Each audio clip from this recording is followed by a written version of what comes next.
मेरी भाषा हिंदी भाषा परिवार में आप सभी का स्वागत है। कक्षा 10वीं की पाठ्यपुस्तक क्षितिज से पाठ लखनवी अंदाज हम पढ़ चुके हैं। आज के इस वीडियो में हम लखनवी अंदाज पाठ के अभ्यास के प्रश्न उत्तर करने वाले हैं। आइए बिना देरी करते हुए शुरू करते हैं आज का वीडियो। अभ्यास के प्रश्न उत्तर देखते हैं। सबसे पहला प्रश्न है, लेखक को नवाब साहब के किन हाव भावों से महसूस हुआ कि वे उनसे बातचीत करने के लिए तनिक भी उत्सुक नहीं हैं। तनिक भी मतलब जरा भी उत्सुक नहीं है। पहले प्रश्नों को पढ़ लेते हैं। पढ़ने के बाद बारी बारी से सभी के उत्तर हम देखेंगे। पाठ पढ़ते हुए हमने देखा, जैसे ही लेखक ट्रेन के डिब्बे में चढ़ते हैं तो नवाब साहब उनसे बातचीत करने के लिए जरा से भी उत्सुक नहीं दिखाई देते हैं। ऐसे कौन से हाव भाव थे, ऐसी कौन सी बात थी जिसको महसूस करने के बाद लेखक को ऐसा लगा, इसके बारे में हमें लिखना है। दूसरा प्रश्न है, नवाब साहब ने बहुत ही यत्न से खीरा काटा, यत्न यानी परिश्रम से, नमक मिर्च बुरका अंततः सूंघकर ही खिड़की से बाहर फेंक दिया। उन्होंने ऐसा क्यों किया होगा? उनका ऐसा करना उनके कैसे स्वभाव को इंगित करता है? इंगित करना मतलब दर्शाता है या इशारा करता है। नवाब साहब ने इतनी मेहनत के साथ खीरे को काटा, इतनी मेहनत से खीरे को तरीके के साथ सजाया, उसके बाद बिना खाए ही केवल सूंघने मात्र से ही उसको बाहर फेंक दिया। तो ऐसा उन्होंने क्यों किया होगा? उनके स्वभाव की ऐसी कौन सी विशेषता है जिसके कारण उन्होंने ये काम किया होगा। प्रश्न 3 है, बिना विचार घटना और पात्रों के भी क्या कहानी लिखी जा सकती है? यशपाल के इस विचार से आप कहाँ तक सहमत हैं? यशपाल जी कहना चाहते हैं कि बिना किसी विचार घटना या पात्रों के हम कोई कहानी नहीं लिख सकते हैं, सिर्फ रचना कर सकते हैं। तो आपको क्या लगता है, क्या उनका विचार सही है? तो आपने अपने विचार से इनके बारे में लिखना है। प्रश्न नंबर 4 है, आप इस निबंध को और क्या नाम देना चाहोगे? लखनवी अंदाज निबंध हमने पढ़ा। निबंध पढ़ने के बाद आप इस पूरे पाठ का कोई नया नाम देना चाहोगे तो वो आपने उसका नाम लिखना है और साथ में बताना है कि क्यों देना चाहेंगे। अभ्यास के सभी प्रश्न हमने पढ़ लिए हैं। पढ़ने के बाद इनके उत्तर आपके दिमाग में भी आ रहे होंगे। चलिए बारी बारी से चर्चा करते हैं सभी प्रश्नों के उत्तर की। सबसे पहला हमारा प्रश्न था, लेखक को नवाब साहब के किन हाव भावों से महसूस हुआ कि वे उनसे बातचीत करने के लिए तनिक भी उत्सुक नहीं हैं। लेखक जैसे ही डिब्बे में प्रवेश करते हैं तो वहां देखते हैं सामने वाली सीट पर एक सज्जन पुरुष बैठे हुए हैं, आलती पालथी लगाकर बैठे हुए हैं। उनके सामने खीरे रखे हुए हैं। जैसे ही वो लेखक को डिब्बे में चढ़ते हुए देखते हैं तो उनके चेहरे के जो हाव भाव हैं वो ऐसे लगते हैं जैसे वो उनके आने से बिल्कुल भी खुश नहीं है। और साथ में ऐसा भी महसूस होता है लेखक को कि वो किसी एकांत चिंतन में व्यस्त थे और जैसे ही लेखक उनके डिब्बे में चढ़ा, लेखक को ऐसा लगा जैसे उन्होंने उनके एकांत चिंतन में विघन डाल दिया हो। लेखक के डिब्बे में प्रवेश करने के बाद से ही जो सज्जन पुरुष थे वो परेशान दिखाई देने लगे। साथ ही बार बार वो खिड़की से बाहर भी देख रहे थे, कभी खीरों को देख रहे थे और उनको असुविधा और संकोच महसूस हो रहा था। इन सभी हाव भावों से, इन सभी परिस्थितियों को देखकर लेखक को महसूस हुआ कि सज्जन पुरुष को लेखक का डिब्बे में चढ़ना बिल्कुल भी अच्छा नहीं लगा। लेखक को सज्जन पुरुष के चेहरे पर असुविधा और संकोच के भाव दिखाई दे रहे थे। इस प्रकार से आप इसका उत्तर लिख सकते हैं। प्रश्न नंबर 2, नवाब साहब ने बहुत ही यत्न से खीरा काटा, नमक मिर्च बुरका अंततः सूंघकर ही खिड़की से बाहर फेंक दिया। उन्होंने ऐसा क्यों किया होगा? उनका ऐसा करना उनके कैसे स्वभाव को इंगित करता है? नवाब साहब ने बड़े ही तरीके के साथ खीरे को काटा, फिर उस पर नमक मिर्च बुरका, उसके बाद बड़े तरीके से उन्होंने उसको तौलिए के ऊपर बिछाकर सजाया और इतना सब करने के बाद उन्होंने खीरे को सिर्फ सूंघा और सूंघने के बाद सीधा उन्होंने खिड़की से बाहर फेंक दिया। नवाब साहब ने ऐसा इसलिए किया होगा क्योंकि वो नवाब थे, वो बड़े ही रईस थे। वो नहीं चाहते थे कि किसी भी साधारण जगह पर वो किसी के भी सामने साधारण सी वस्तु, खीरे जैसी वस्तु को खाएं। इसी कारण से उन्होंने खीरा काट तो लिया, लेकिन काटने के बाद उनको संकोच होने लगा, उनको शर्म महसूस होने लगी कि मैं डिब्बे में किसी यात्री के साथ कैसे इस तरह से खीरा खा सकता हूँ, मैं तो नवाब हूँ, मैं रईस हूँ। और इस तरह से उन्होंने अपने दिखावे की प्रवृत्ति के कारण खीरे को सिर्फ सूंघा और सूंघने मात्र से ही उसको बाहर फेंक दिया।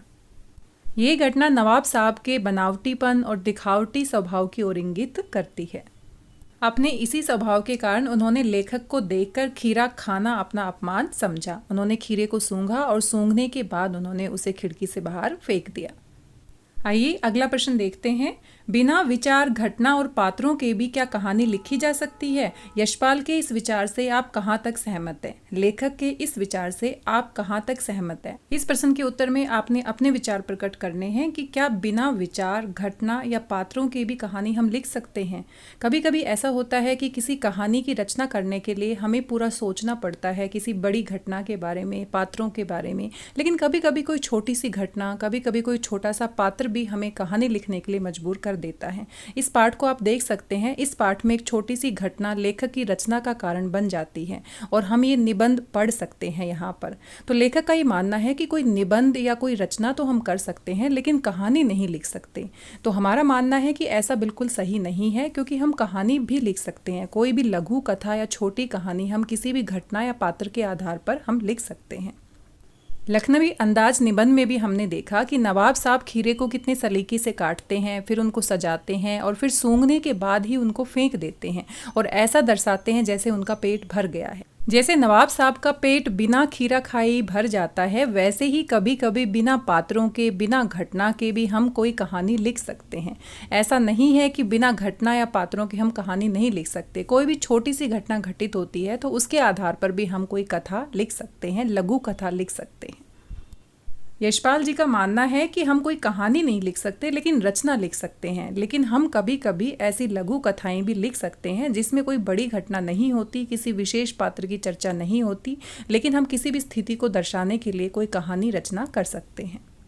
आपके विचार में ये सही है या गलत है? आप अपने विचार से इसका उत्तर भी लिख सकते हैं। जैसा आपको सही लगता है, आपके जो भी विचार आपके मन में आ रहे हैं, आप उनके हिसाब से अपने उत्तर को लिख सकते हैं। प्रश्न नंबर 4 है, आप इस निबंध को और क्या नाम देना चाहेंगे? पाठ का नाम हमने पढ़ा लखनवी अंदाज है, जो यशपाल जी ने दिया है। लेकिन पूरे पाठ को पढ़ने के बाद आपके दिमाग में अगर कोई नया नाम आता है जो आप इस पाठ को देना चाहते हैं, तो उसके बारे में आपने लिखना है, लेकिन कारण भी लिखना है कि आप ये नाम क्यों देना चाहते हैं। यहाँ पर इन्होंने नाम दिया है अकड़ू नवाब। हम पूरे पाठ में देखते हैं कि जो नवाब साहब है वो अपनी ही अकड़ में रहते हैं। वो लेखक से सहयात्री के तौर पर अच्छे से बात भी नहीं करते हैं, ना ही उनसे मिलना जुलना चाहते हैं, और साथ में अपनी रईसी के चक्कर में वो खीरा खाते भी नहीं हैं। अपनी अकड़ दिखाने के चक्कर में बिना खाए खीरा फेंक देते हैं। तो अगर हम लखनवी अंदाज पाठ का नाम दे अकड़ू नवाब तो गलत नहीं होगा। या आप इस पाठ का नाम नवाब की सनक भी दे सकते हैं, क्योंकि ये नवाब की सनक ही है जो उनके दिमाग में है कि हम बहुत रईस हैं, साधारण लोगों के सामने हम खा नहीं सकते हैं, खीरे जैसी साधारण वस्तु को नहीं खा सकते हैं। तो नवाब की सनक भी हम नाम दे सकते हैं। आपके दिमाग में कोई और नया नाम आ रहा है तो वो भी आप दे सकते हैं, और जैसे ही आप अपना नाम देंगे तो उसके साथ साथ आपको उसका कारण भी लिखना है कि आपने ये नाम क्यों चुना है। हर एक बच्चे का उत्तर इसके लिए अलग हो सकता है। पाठ में अभ्यास के सिर्फ 4 प्रश्न दिए गए हैं। आइए रचना और अभिव्यक्ति से प्रश्न देखते हैं। पहला प्रश्न है, नवाब साहब द्वारा खीरा खाने की तैयारी करने का एक चित्र प्रस्तुत किया गया है। उस पूरी प्रक्रिया को अपने शब्दों में व्यक्त कीजिए। तो किस तरीके से नवाब साहब ने खीरे को काटा, सजाया, उस पूरी प्रक्रिया को आपने अपने शब्दों में उसका वर्णन करना है। प्रश्न 5 का ख भाग है, किन किन चीज़ों का रसास्वादन करने के लिए आप किस प्रकार की तैयारी करेंगे? जिस प्रकार खीरों का रसास्वादन करने के लिए, उनको खाने के लिए नवाब साहब ने कितनी तैयारी की थी, तो आप किसी भी वस्तु को खाने के लिए किस प्रकार से तैयारी करेंगे? तो इसका उत्तर भी आप खुद से बना के लिख सकते हैं। आप सलाद कैसे खाते हैं, आप खाना कैसे खाते हैं। जब आपसे किसी भी प्रश्न का उत्तर लिखने के लिए बोला जाता है, आपके अपने विचार से लिखने के लिए बोला जाता है, तो इसका सीधा सीधा अर्थ यही होता है कि आप अपनी समझ के हिसाब से किसी भी प्रश्न का उत्तर कितने अच्छे तरीके से दे सकते हैं। अगला प्रश्न है, खीरे के संबंध में नवाब साहब के व्यवहार को उनकी सनक कहा जा सकता है। आपने नवाबों की और भी सनकों और शौक के बारे में पढ़ा सुना होगा, किसी एक के बारे में लिखिए। तो नवाब साहब के बारे में बहुत सारे किस्से, चुटकुले, बातें हम सुनते हैं। तो कई लोग सनकी होते हैं, उनके दिमाग में कोई ना कोई सनक होती है और जिसके चलते हुए वो अजीब से काम करते हैं। तो आपने नवाबों की ऐसी ही किसी एक सनक के बारे में विस्तार से लिखना है। क्या सनक का कोई सकारात्मक रूप भी हो सकता है? यदि हाँ, तो ऐसी सनकों का उल्लेख कीजिए। हमें लगता है सनक हमेशा नकारात्मक ही होती है, हम कहते हैं ये बड़ा सनकी है। तो सनक क्या नकारात्मक ही होती है या फिर कभी सकारात्मक भी हो सकती है? अगर सकारात्मक हो सकती है तो इसका कोई उदाहरण आपने लिखना है। इन सभी प्रश्नों के उत्तर आपने अपने विचारों से लिखने हैं, खुद से सोचकर लिखने हैं। तो हर एक बच्चे के उत्तर इसमें अलग हो सकते हैं। इसमें सही या गलत की बात नहीं होती है, क्योंकि आपके विचार जाने जा रहे हैं तो हर किसी के विचार अलग हो सकते हैं।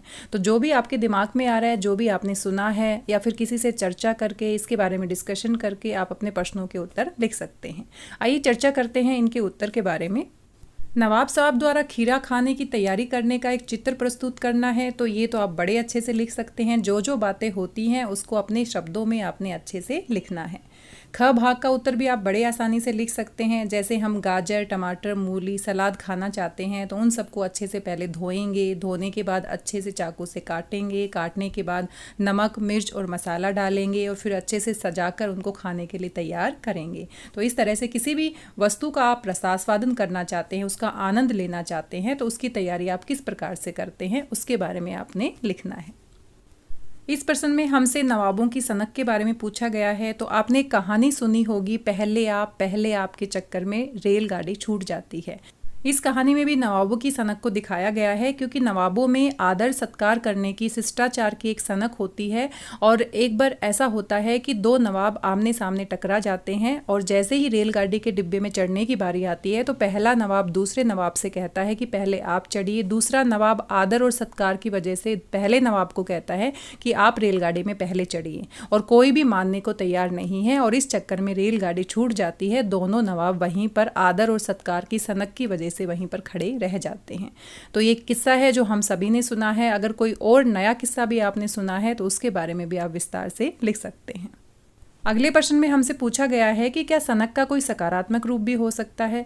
बिल्कुल हो सकता है। हमारे घर में या आसपास ऐसे लोगों को हम देखते हैं जिनको बहुत जल्दी उठने की सनक होती है, या सफाई करने की सनक होती है, या डिसिप्लिन में रहने की सनक होती है। तो पहले पहले तो लोग उनको पागल कहते हैं कि सनकी है, पागल है, इतना जल्दी उठ जाता है, हमेशा डिसिप्लिन की बात करता है, हमेशा साफ सफाई की बात करता है। लेकिन धीरे धीरे जब हम उनको देखते हैं तो देखने के बाद धीरे धीरे उनकी जो आदतें होती हैं वो हम भी अपनाना शुरू कर लेते हैं। तो सनक हमेशा ही नकारात्मक नहीं होती, कभी कभी सकारात्मक भी हो सकती है। तो ऐसा ही कोई एक उदाहरण आप लिख सकते हैं। अगर आपके आसपास कोई ऐसा व्यक्ति है जो सभी लोग उसको सनकी कहते हैं, मान लो किसी को खाना बनाने की बहुत सनक रहती है, जिसको खाना बनाना, किचन में रहना बहुत अच्छा लगता है, लेकिन उसको देखकर दूसरा व्यक्ति भी प्रभावित हो जाता है। इस प्रकार से आज हमने लखनवी अंदाज निबंध के प्रश्न तो डिस्कस किए हैं। पाठ अगर हमें समझ में आ जाता है तो हमेशा मैं एक ही बात कहती हूँ, आप सभी प्रश्नों के उत्तर बड़ी आसानी से दे सकते हैं। कुछ बच्चों को ऐसे प्रश्नों के उत्तर देने में दिक्कत होती है कि खुद से जब अपना उत्तर बनाकर लिखना होता है, लेकिन वो प्रश्न हमेशा बहुत ही आसान होते हैं, क्योंकि आपको अपने विचार प्रकट करने होते हैं। उसके लिए आपको कहीं से कुछ भी याद करने की आवश्यकता नहीं होती। कोई भी बात जो आपके मन में है, आपके अपने जो विचार हैं, उन्हीं को आपने शब्दों के रूप में, उत्तर के रूप में लिखना होता है। तो इस प्रकार के प्रश्नों के उत्तर में आपको घबराना नहीं चाहिए। बड़े ही आसानी से आप अपने विचारों को शब्दों के रूप में लिख सकते हैं। जैसे आपसे बोला जाता है कि इस निबंध का कोई दूसरा नाम दीजिए, तो हर बच्चे के दिमाग में एक नाम होता है और कोई भी बच्चा अपने हिसाब से कोई भी नाम दे सकता है। लेकिन काफ़ी बार विद्यार्थियों को लगता है कि मेरा जो नाम है वो सही होगा कि गलत। तो इस तरह के जो प्रश्न होते हैं उसमें सही और गलत की बात नहीं होती, बस आपका जो उत्तर है वो आपके विषय से संबंधित होना चाहिए। ऐसा नहीं कोई भी आप तुक्का मार दें, आपके पाठ से संबंधित होना चाहिए। पाठ में जो बातें आई हैं उसके हिसाब से, उससे संबंधित अगर आप उत्तर लिखेंगे तो बिल्कुल सही का उत्तर होगा। तो इस बात से आपको घबराने की जरूरत नहीं है। आज की वीडियो में बस इतना ही। आशा करती हूँ प्रश्न उत्तर आपको समझ में आए होंगे। वीडियो आपको कैसा लगा अपना फीडबैक जरूर दीजिएगा। साथ ही अपना ध्यान रखिए, स्वस्थ रहिए, व्यस्त रहिए, मस्त रहिए और पढ़ते रहिए। मिलते हैं अगले वीडियो में। मेरी भाषा हिंदी भाषा परिवार से जुड़ने के लिए आप सभी का धन्यवाद, बहुत बहुत धन्यवाद।